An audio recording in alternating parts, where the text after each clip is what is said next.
तो यथा जड़ भरता कृष्णे महापुरुषोत सत्यमा यत्र वेतं परिवारस्य तत्र वेतं वनाजः। आगे चल के भरत जी का पुत्र हुआ जिसका नाम हुआ सुमति।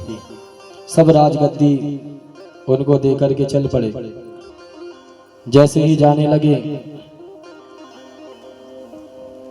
रास्ते में बहुत से राहगण मिले। उन्होंने सोचा कि पिताजी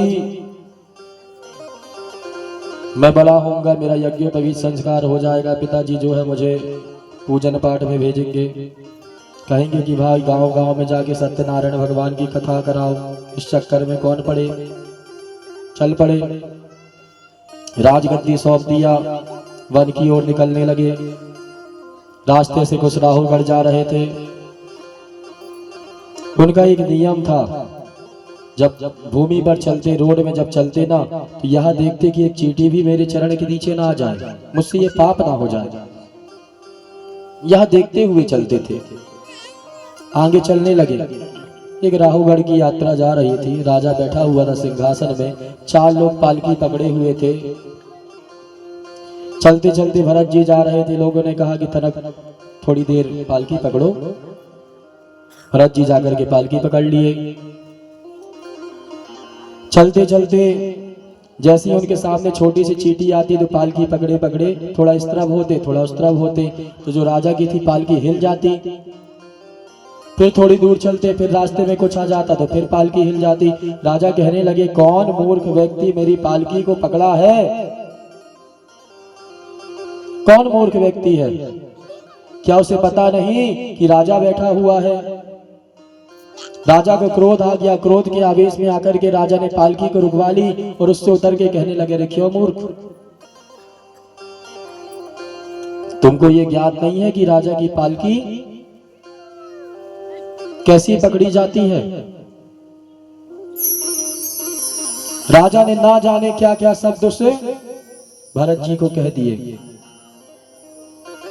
उनका इतना अनादर किया, इतना अनादर किया। यावद भूमंडलो वेतम भरतस्य सर्वामुखम यदि कृष्णस्य राहो में तत्र वेतम धनंजया।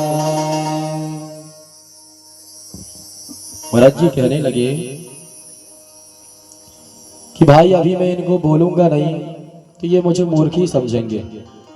आज तक तो मैंने जीवन में किसी को एक शब्द नहीं कहा। आज यदि ये व्यक्ति को मैंने यदि एक शब्द नहीं कहा तो यह सोचेगा कि ये मूर्ख है। उनको भी अपने अंदर का ज्ञान प्रकट करना था। उन्होंने कहा, राजन एक बात मैं आपसे कहूं, जिन्होंने जीवन में कभी संघर्ष ना किया हो, जिसे विरासत में संपत्ति मिल गई हो, जिन्होंने जीवन में कभी मेहनत ही ना किया हो, जिन्होंने जीवन में कभी दूसरे की पालकी भी ना उठाई हो, वो व्यक्ति भला कहां पालकी उठाने का दर्द जानेगा? कहां पालकी उठाने का दर्द जानेगा? जैसे ही यह बात को, भरत जी की बात को जैसे ही राजा ने सुना, इस बात में भावुक होकर के हाथ जोड़ करके राजन को प्रणाम करने लगा। कहने लगे, आप महापुरुष हैं कौन? आप हैं कौन? इतना सुंदर उपदेश दिया। कृष्ण त्वदीयं पद पंकज पंजरान्ते आवेग में विसदो मानस राजहंसा प्राण प्रयाण समये कपतिवार्ते कंठावोदनो विधो स्मरणं बुधस्ते। आज भरत जी की बात को सुनकर के राजन का मन जो है प्रसन्न हो गया। आज बड़े भाव से राजन ने उनको प्रणाम किया और प्रणाम करने के बाद वहां से चल पड़े। भरत जी भी वहां से चल पड़े वन की ओर। जैसे ही पहुंचे हैं दामोदर कुंड में, गंडकी नदी में प्रादुर्भूत होकर के वहां जाकर के कुंड में जाकर के भरत जी समाधि लगा करके बैठ गए। समाधि लगा करके बैठ गए। माला रखा हुआ था हाथ में। ओम नमो भगवते वासुदेवाय, ओम नमो भगवते वासुदेवाय। एक जगह बैठ करके नित्य जप करने लगे।